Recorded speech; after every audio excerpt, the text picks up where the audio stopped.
Breathwork changed my life, now I'll help you change yours. In 2013, my world was turned upside down when my partner was murdered. I was thrown into grief, a place I never expected to be.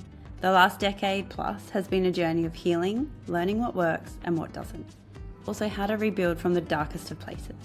I founded VIDYA Breathwork, a method designed to make healing simple and accessible, and now I train facilitators to share this transformative practice globally. Welcome to The Dark Side with Verity, the podcast where we get real about transformation, growth, and stepping into your strength. Let's dive in. Hey, welcome back to The Dark Side with Verity.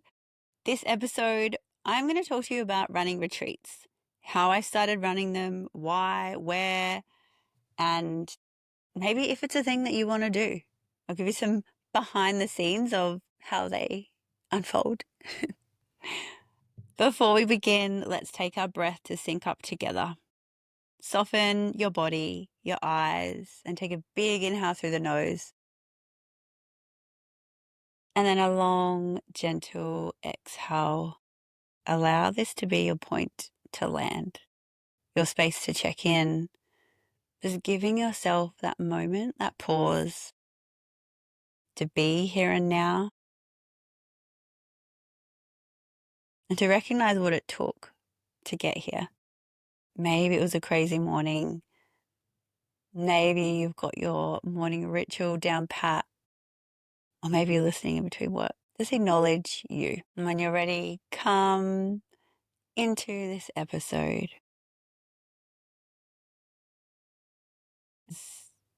Okay, retreats started for me. I went on one myself and it was the biggest healing transformation ever. I then went on a holiday to Rote Island and fell in love with the island. Crystal clear water, white sand beaches, local roads, not much building. There was one little cafe and all the shopping was done at the markets. Like ideal for me.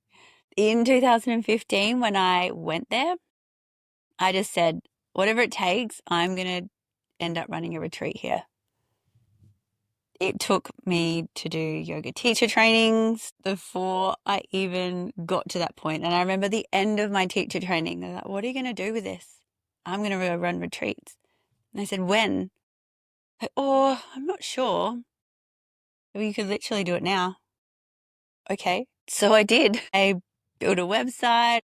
I organized how I would get everything to the island, because that's also a bit of a mission when you're running it at such a remote location, to have all of the food that I wanted there. So I had to teach all those chefs to not cook with sugar, tidak gula, because everything that they made would just like, oh, pop sugar in. I'm like, no. This is a retreat for people to cleanse, to heal. So we want to cut out sugar. So we designed a whole menu. It was extreme, the lengths that I went to prepare this retreat, because I wanted it to be perfect. I thought if I had everything organized, everything structurally, people would come in, they'd have their fun, and it would all work out. A few things. So whenever you run a business, you got to work out what you're actually doing in that business, because at the same time of running a retreat, on that week that you're there, you're in it, you're having a really good time, but it's all the marketing. I realized that I was becoming a travel agent on selling people a holiday for themselves. I'm like, I don't even know why I have to sell this. Like, doesn't this sell itself? You go away for a week, you do all this fun stuff, and you heal. To me, it was a no-brainer, but I had no idea of sales psychology or any of that stuff. I was just like, one-track mind. This is the perfect adventure for everybody. And I remember years ago working with my business coach. She said, I want to run retreats for people that have been through stuff that I have. So do you want to have a bunch of sad people? I was like, oh, Yeah, maybe there needs to be a mix. Like we need to have a bit of cruisier, smoother sailing in there so that everybody can have the best experience and see also what's possible. So they became for everyone. And I just look at how much I've changed. To how I run a retreat now is very different because I also have like years of experience. Wow, 10 years of experience doing it now. So I trust myself more. I'm more in flow. I'm more in tune with the people, less rigid about the schedule, because the whole point of somebody coming on a retreat is they are there to heal and to nourish their body. So if that means we have to move, shift, and adapt, then we do. And that's the part that takes time, I believe, to do it really well. Because you can have a tight schedule and people will have a good holiday. But what people are coming on a retreat for is a transformation. So that's something that you need to work with. And that can happen in any point in time. It can happen in a yoga class, in a yoga pose. You have an epiphany and tears start flowing. It can happen when you're learning to surf because you're overcoming a fear. I remember being dropped off in the middle of the ocean on my surfboard. I looked around and the ocean was black. And I love the ocean. But in this moment, I had a panic attack. I was laying on my surfboard, screaming for somebody else to get in the water with me. And as soon as somebody else, like they thought I was joking. I was not. I was terrified. As soon as somebody else was in the water with me, then I was fine. Then I got up on the wave and had the best surf. And that was a huge achievement. And we think that healing happens in like a therapy session or a breathwork session. And yes, it does. It also happens in life. And when you come from this space of learning and growing through everyday life tasks, this is when healing becomes a lot more easy for the body. And it means that healing becomes achievable. You don't have to carve out hours of your week to always do this stuff and it to feel heavy. So this retreat which is all my favorite things, because fishing, it's all your feminine energy. And this was part of it. I also love fishing. So look, I created my dream retreat and I know that this stuff works because I've done it all. And I've also seen my clients go through this. But it took me time to work on my own stuff when running the retreats, because you need to work out your boundaries, your energetic boundaries. Like how much can you give before you're depleted? The first, I would say 3 retreats, it would take me 1 to 2 weeks to recover from. Like that's a long recovery period. Now, the last retreat we were just on was a 4-day retreat and I felt like I had a retreat myself. Like I was energized, maybe a little bit tired because Nana here isn't used to late nights. It wasn't even that late. But that was the only thing. Apart from that, I feel amazing after retreat. So that is the big difference of how sustainable they are for you. Maybe it's 1 per year. Maybe you could do one every month and you would feel amazing. So it's working out your energetic boundary. It's the same with facilitating breathwork sessions. You need to know how much and how good your hygienic practices are energetically, your boundaries, so that you can continue showing up in the best way possible. For example, there were times where I could do 8 breathwork sessions in a day. I was ruined after that. Now my maximum would be 2, because it's so much that happens in a session that you move and shift. So it's just working with your body, and it's always seasonal as well. So you just have to be really in tune so that you can show up and be the best support and facilitator in those spaces. Because people, like when even pricing retreats, like how do you put a price on transformation? If my life has changed, I'm going to spend a lot of money for that to happen. Like I've spent ridiculous amounts of money on marketing, learning, business, retreats. Some, like all of them, I would say I've got something out of, because it either taught me a really big bloody lesson. It taught me that I knew more than I gave myself credit for, or it taught me to trust myself a lot more, or they really helped me through processes. So each thing that you invest in is a transformation, which generally it is a beautiful transformation. And sometimes there's no price to put on that. But this is where your relationship with yourself and your self-worth and investing in yourself matters. Apologies, I'm flipping from like facilitator to then me being in retreats. So it works both ways, doesn't it? Like I know the value, but somebody else of their life experience may not see the value if they've never had a transformation before, or if they're so deep in their stuff that they don't know what's possible. Because it's the retreat game, everything's a game, isn't it? The retreat space there's loads out there. And so sometimes it can be difficult to decide. So when you are creating your retreat, really work out what your transformation is for people and how you can support them through that. Because every person will have their own experience. You need to be equipped with enough tools to facilitate their process. And that's why just doing it is the best experience, and having really good mentors and support through the process of creation, because there's so much that I thought that I knew 10 years ago, wildly different.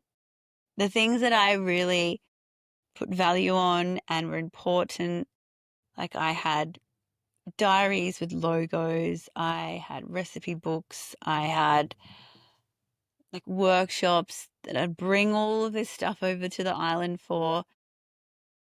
That was my mindset of people needing to be busy and doing things and have a schedule and be on time. Now I know the best healing happens in silence. Not everyone's comfortable with that though. It took me a long time to get to that point. So if I can help people make that space shorter, I know their healing and transformation is going to be a lot better. And that is possible by making them feel really safe. Because if you're already in survival mode and you're thrown into another space where it's more hectic healing, or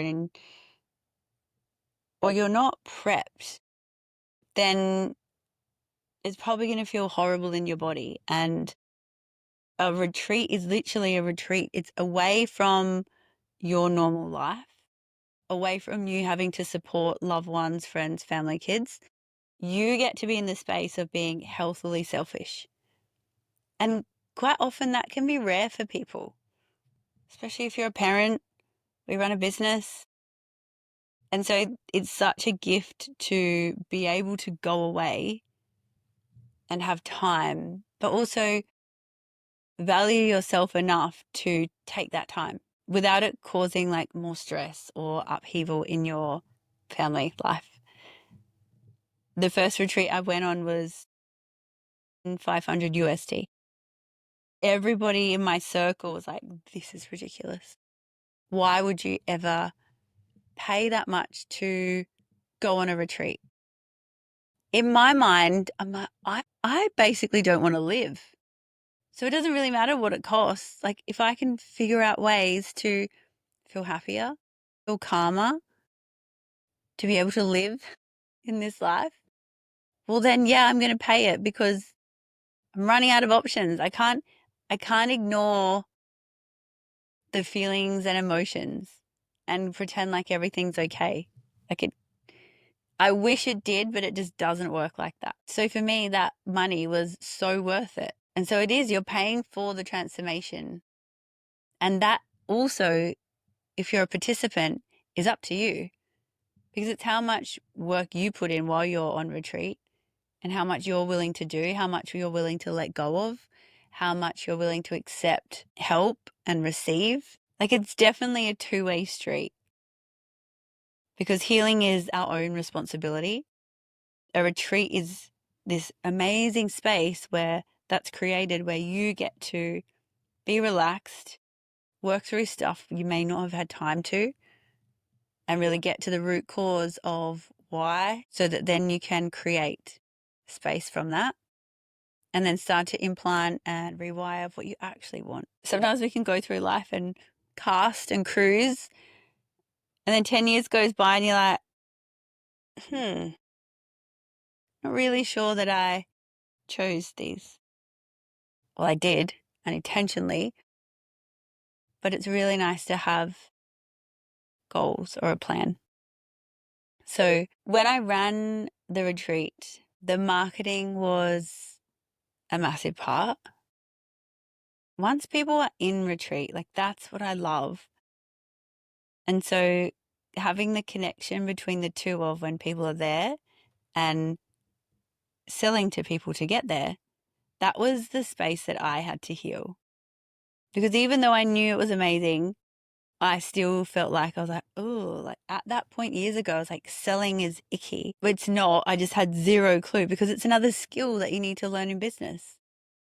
And so you're not selling, you're offering people a service. And if they know, like, and trust you, then you're going to be the person that they're going to choose. And in any of this work, facilitator training, retreats, people are choosing you. It's not a space where you want to force anyone.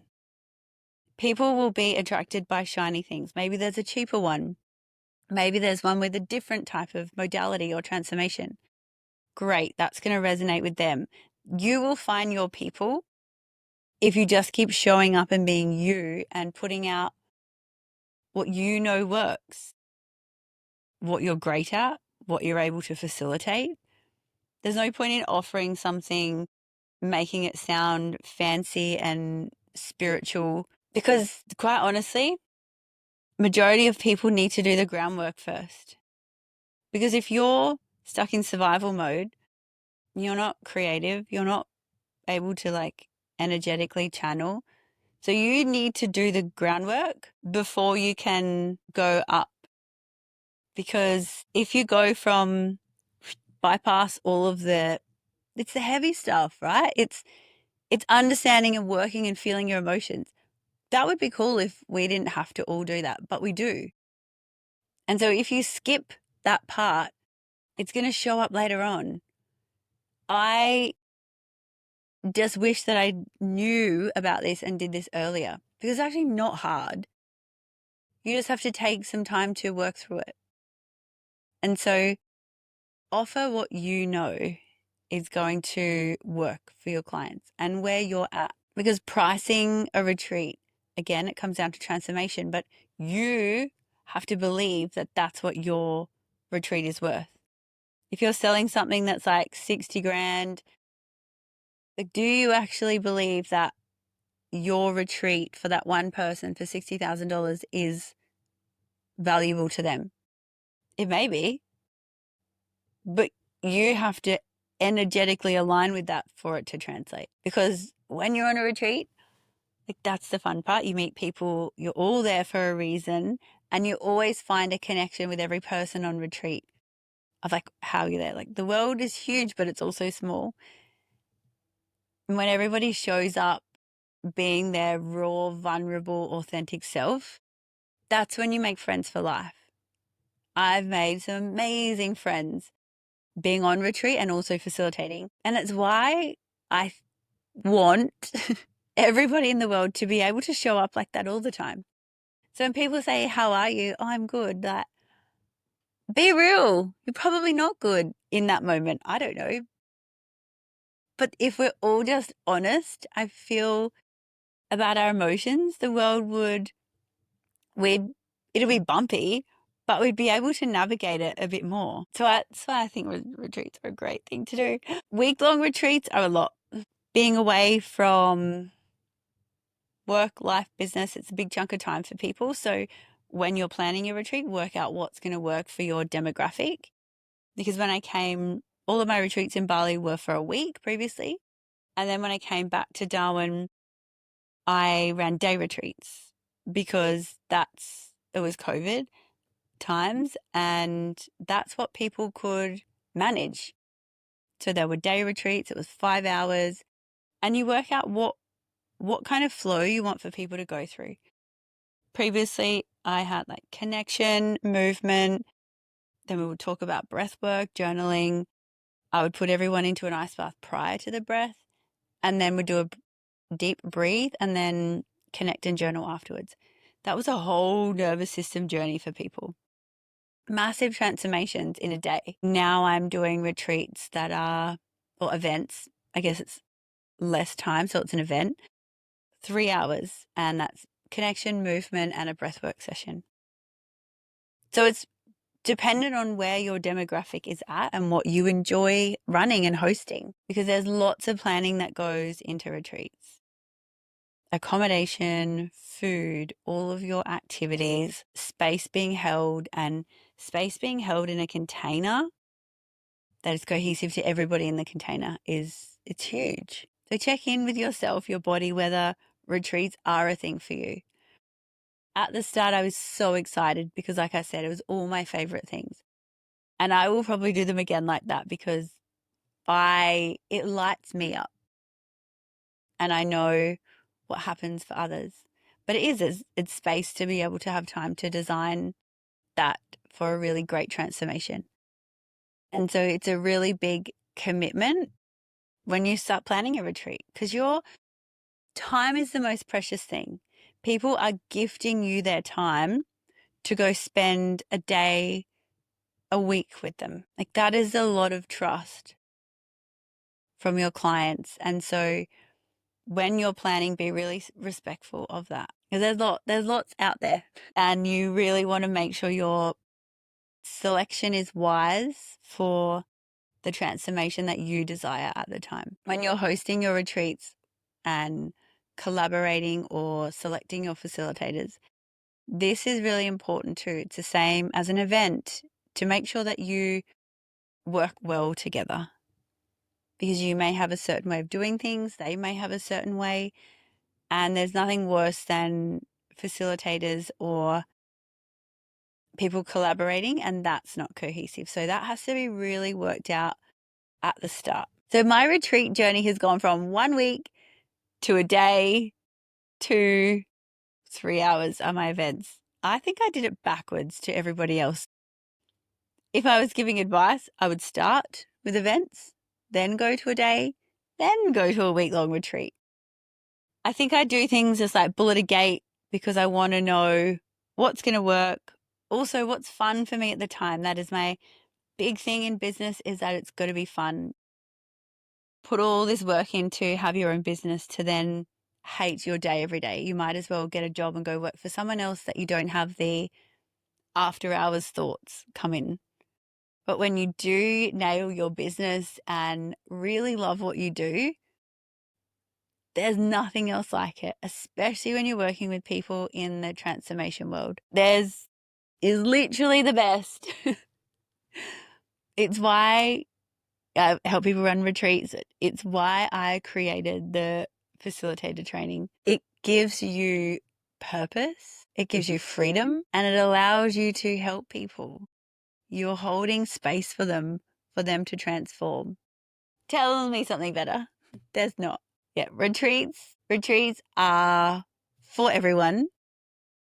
You need to design them in a way that's going to work for you and your clients.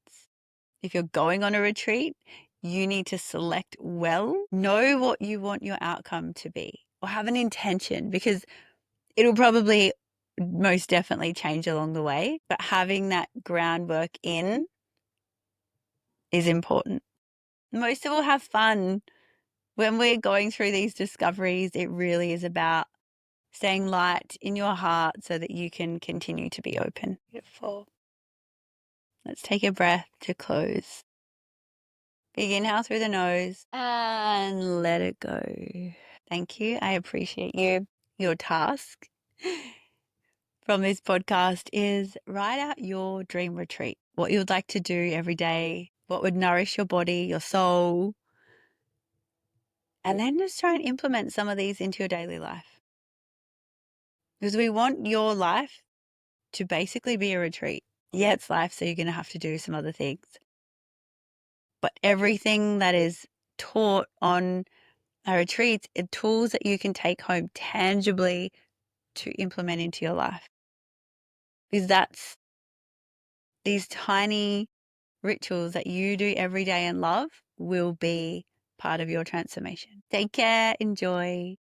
Ciao. That's a wrap for this episode of The Dark Side with Verity. I trust it's given you clarity, sparked awareness, and allowed you to breathe a little deeper, plus a little takeaway to integrate into your life. If this has resonated, I'd love you to leave a 5-star review, of course. More importantly, I would love you to share this with someone who's on their journey and needs a little bit of assistance. Come hang out with me over at Instagram at Verity Jo Coonan or The Dark Side with Verity, or start to explore VIDYA Breathwork at verityjocoonan.co. Until next time, breathe deep, trust the process, and keep expanding. Much love.